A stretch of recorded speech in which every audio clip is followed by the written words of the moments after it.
Il 23 aprile di 50 anni fa, Mina e Lucio Battisti si incontravano in uno studio TV, un duetto entrato nella storia del nostro paese, come ci racconta Paolo Sommaruga.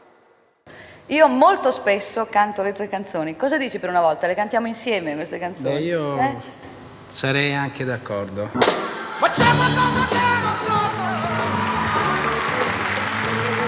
8 minuti e 20 secondi appena, il tempo di un incontro che sarebbe rimasto unico e irripetibile.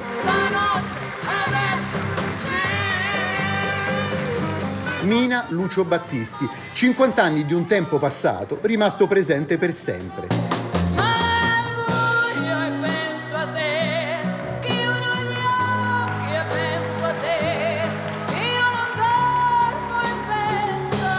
Teatro 10, lo show, una sera di primavera, il delle vittorie che trattenne il respiro. Voci, note, le parole di Mogol, le emozioni che danno 1000 colori al bianco e nero della TV.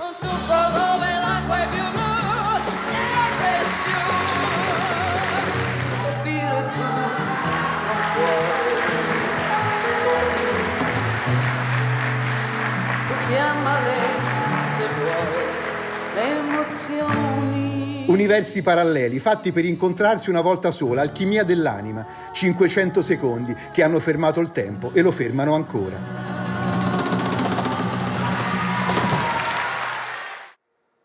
Ed è tutto, anche noi ci fermiamo qui, ora ci sono i soliti ignoti, grazie.